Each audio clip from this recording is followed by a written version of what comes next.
welcome to your reading. I hope you've been well since the last one.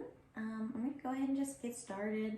Really, all there is to the intro is if you want to get in touch with me for personal reading, my email's listed below, as well as my social media accounts. If you're interested in donating to the channel, all that information is down below too. So yeah, please like, share, and subscribe to the channel. Always appreciate that. Love to see the community growing.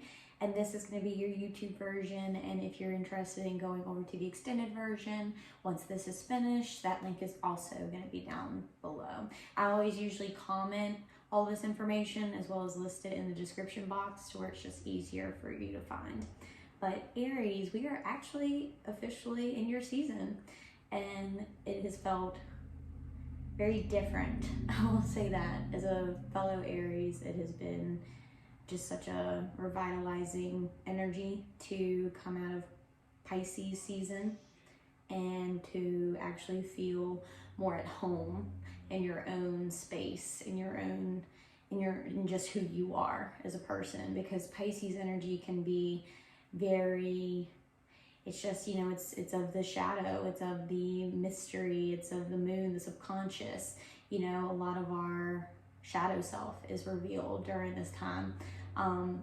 That's why a lot of people struggle during that last little stretch of winter. You know, you've been hibernating for the most part all winter long. You haven't been, people aren't nearly as active, you know, you're not getting out nearly as much, getting, you know, vitamin D, all this stuff.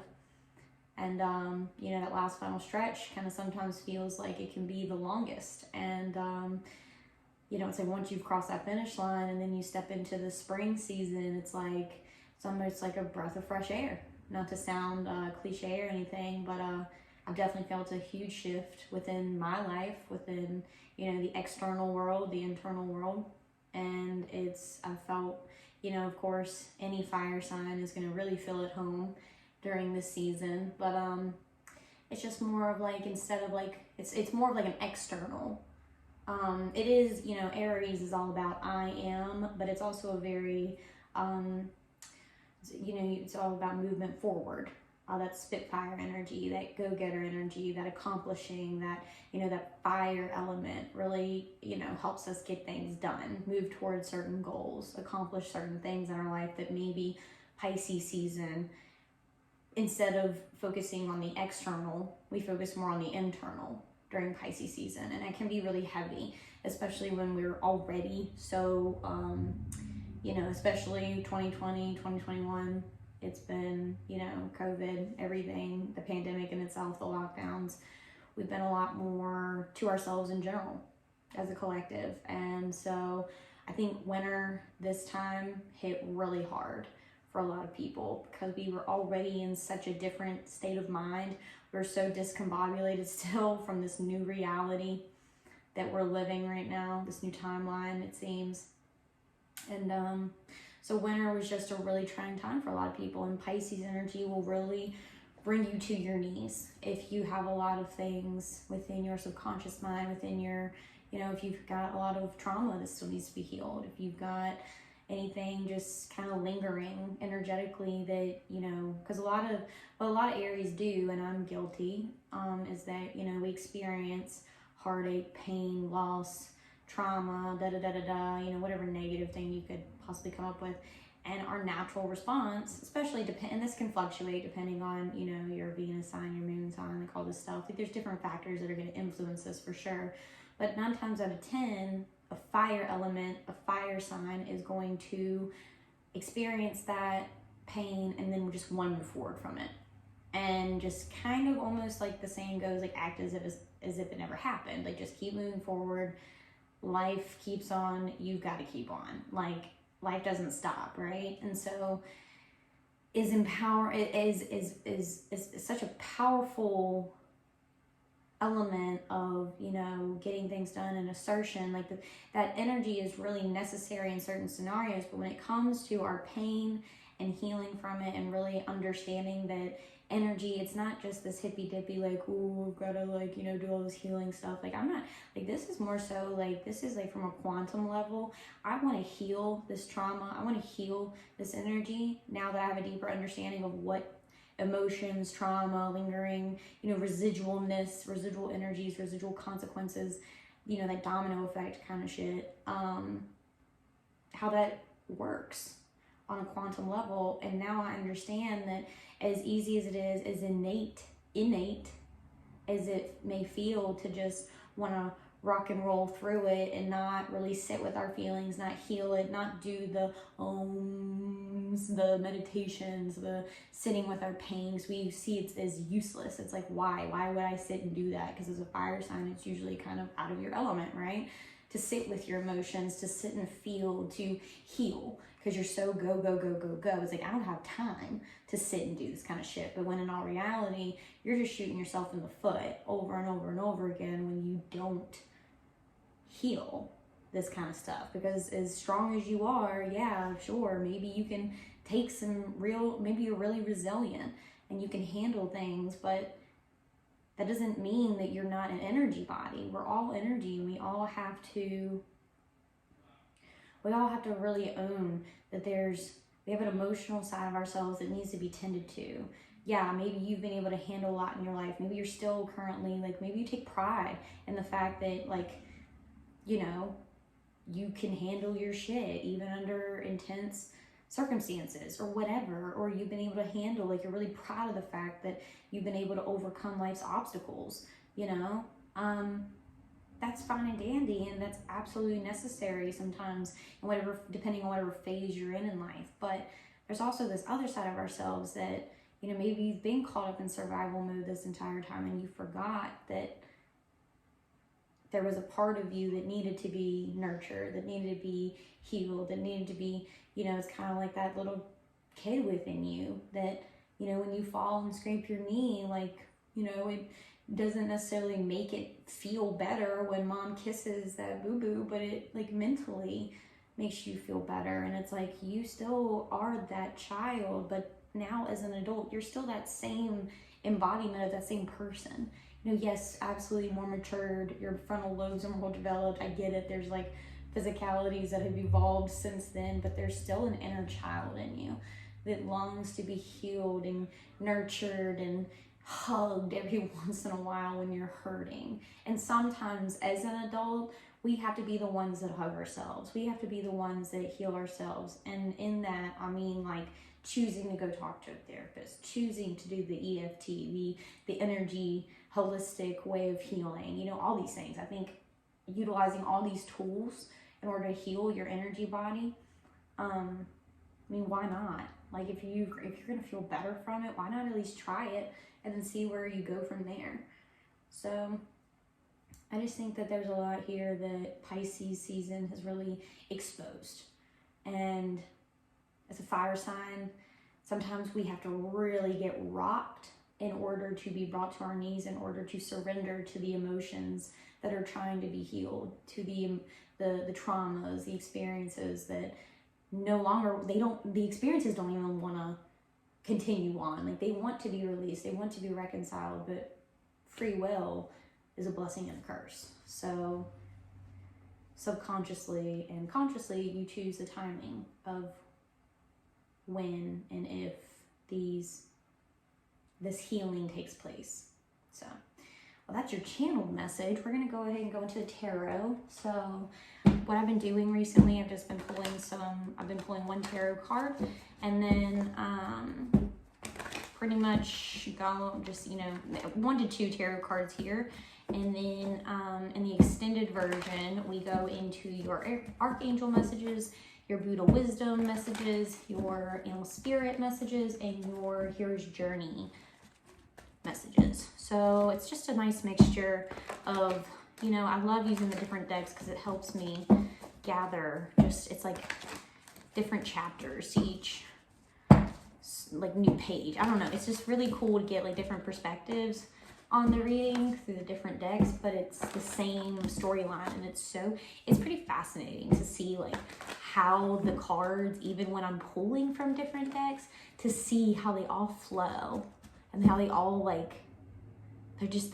flow, they make sense. As I read them, it's you would think that it's from the same deck, the same, you're just flipping a page, but it's that's how spirit works. That's how even these readings I find to be like miracles in a nutshell. Because even, I think it was last night, I did a reading on myself personally, and I really like sat and I meditated and I grounded my energy. I really felt connected, and so I moved forward in it, and it just felt like each question that I would ask, and the card, I was using this deck in general, or specifically, or you can't see, but my Hero's Journey deck, I was using that, and it gave me chills. Every time I would pull the card and then I'd read the book, the message, it was just like, holy shit, like this stuff is so real. Like it blows my mind. Like, I don't know. There has been a calling for me to do these readings for so long, and I never understood why. And I still don't really understand why, but there's just something that continues to pull me back to doing this for you guys. And I hope that someone out there is benefiting from these, like I really do. That's all I really can hope for at this point. I don't know where this journey is going to take me, but I'm just surrendering to it. Anyways, let me pull the tarot card.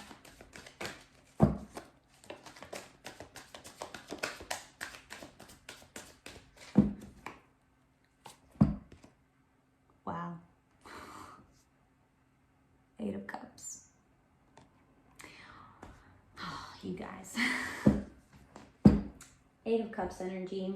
8 is always an interesting number for me because it's on one end, it's two sides of the same coin. One side's karmic and one side is abundance. And you'd be surprised how much these two concepts, these two ideologies intertwine. How they just coexist very fluidly. And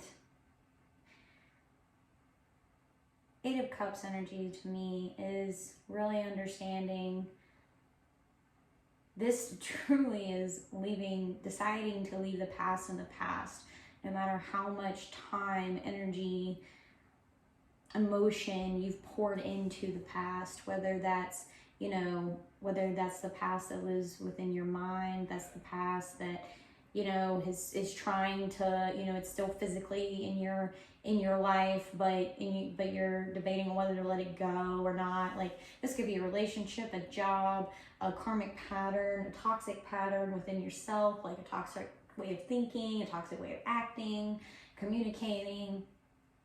This could be so many different things when it comes to the 8 of Cups, but it is an emotional card. It's the water card. And it's interesting that I pull a water element when I was just talking about how uncomfortable and how innate it is for Aries, Leo, Sagittarius, any fire sign to essentially just kind of avoid our emotions, avoid healing the past, avoid healing, because it's like you're an in the now type element. You're an in the now type energy. So it's like, what's the point of looking back to the past only to be hurt again? What is that? Like, why? But what happens is when we never take a second to really evaluate and assess what it is that we've been through and the potential effects that it could have had on our psyche, on our energy body, on our decision-making abilities, on our coping skills, our coping mechanisms, all these things, when we really don't assess the actual weight of the experience and the influence that it could have had on us, we really miss out on an opportunity to explore ourselves and become closer to ourselves and begin to better understand and love ourselves on a deeper scale, on a deeper level. But we also we tend to, and it's not really when we tend, we end up recreating the same pain over and over into our experiences. And it's not because we want to do this, it's because energetically you are an energy body, and what you carry with you. So all of your experiences,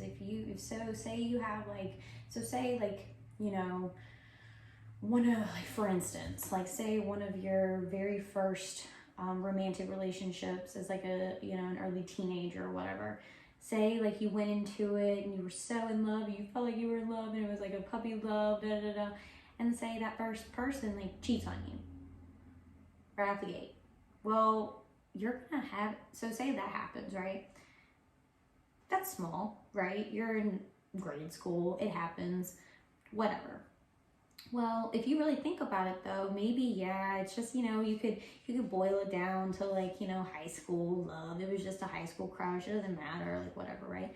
But if you really think about it, if you never reconstruct your idea around that experience, you could potentially have allowed a seed to be planted where you now therefore feel like this is just what love is, or there's that subconscious fear that's planted, right? And if you don't really, like, it might seem like something so small as that, right? Like, but if you don't tend to that and say, years and years and years and years and years go by, and you never really like understood the depth of how influential that experience was on your life, on your timeline, when we really don't, we don't sit and we don't, assess the weight of what that is going, how we're going to carry that throughout our lives, and how that's going to quantumly influence us and the experiences that we draw into our lives. And because we're not taught these things, so we just think, oh, well, it's better just to move on and not, I don't know. Personally, I was always kind of like weird about expressing my emotions, about my pain, because I always, and not to throw anybody under the bus, but I was always kind of called a drama queen whenever I would express myself. And that kind of always made me feel like I wasn't like valid in my feelings, so that maybe I couldn't trust my feelings. So maybe all this sadness based off of what I was feeling within, I felt like I couldn't really sit with my emotions because of being like, feeling like I was being too dramatic or being told. And I don't think that that's what they really meant, but like at the end of the day, that's what I was told, and that's at face value what I took. So we don't realize that throughout our experience, we especially as a fire sign, I think one of our karmic lessons is to actually kind of almost get to push to a point in our lives where we have to look at our emotions. We have to look at ourselves as an energy body. We have to look at ourselves from we realize like, oh my God, like I've been carrying this with me for so long, and I just kind of got to the point where I was on autopilot, and I didn't realize that like this was literally just, you're just kind of like self-sabotaging yourself left and right. You don't realize why, but then it's because we weren't taught how to release, heal, forgive the painful experiences that we are going to inevitably experience throughout life. And it's an unfortunate thing, but it's where I feel called to spread this information, to spread these truths, to tell people how to do these things, because I don't want people to recreate these karmic lessons over and over and over again, because they get harder and harder and harder. And I'd rather this type of information get in front of people, like especially like, if there are people out there that are like of younger ages, like not saying like kids, but like, teenage, that like are looking for some kind of like answers when it comes to like life and because we're in such a different time now. The internet has been around for so like a good bit, especially for this new upcoming generation. It's like they have had access to, they had a question, they had the answers right at their fingertips from the get-go for the longest time. So it's like there's this new way of thinking, believing, feeling, acting, perceiving, and it's like we're experiencing this huge shift right now. And I think that just allowing ourselves to understand that no matter how small an experience might have been boiled down to, the energetic resonance, the residualness that that sticks around, it recreates this ickiness. And we can't boil this down like to, oh, you're just being, excuse my French, but a bitch about this, and because, oh, like you have to sit with your feelings, oh, you need to talk about your feelings. Like a lot of people like really can be very ignorant when it comes to people seeking out help and seeking out clarity and wanting to heal their experiences because they want to break it down to like some hippy dippy way of life. And it's like, no, this is quantum law. This is quantum physics. So if anything, this is a way more ascended, way more intelligent way of going about life, in my perspective. And not saying one's better than the other, but you know, kind of maybe I am at the same time. Or at least this is the way that's worked better for me. And that in any time I get drawn away from these truths that I'm relaying to you guys, I feel empty. I feel like there's voids in my life. I feel depressed. I feel deprived. I feel antisocial. I feel all these things. So that's where this Eight of Cups energy is really just owning the fact that you might have a past that you need to heal from, and that it's more empowering to understand that and to resonate with that truth than it is disempowering. Because the more you avoid it, that's the disempowerment. The 8 is you seeing that the past, as much as it's held weight in your life, it is now time to not identify with it, to not be triggered by it anymore, to not, you know, see through that lens anymore, to heal, to take it seriously, to not, you know, agree with this reading and then not do anything with this information moving forward, but to actually take this and be like, okay, I have to own the fact that there's some shit that's really lingering right now that's influencing every facet of my life. Whether I want to resonate with that truth fully or not, this is what's happening. Because a lot of people to this day will tell you and look at you straight in your fucking face and say that gravity doesn't exist. So to them, that is a truth that they live in, and you cannot tell them otherwise. So you know what? I get it, how some people can just, you know, really convince themselves of some shit and not be will not budge, even though the truth is there. So for me, you just have to really honor yourself, and in a way that you might not be comfortable with, but you are going to feel so empowered on the other side, because when you move forward out of this 8 of Cups, you go into the 9 of Cups, and that's wish fulfillment on an emotional level.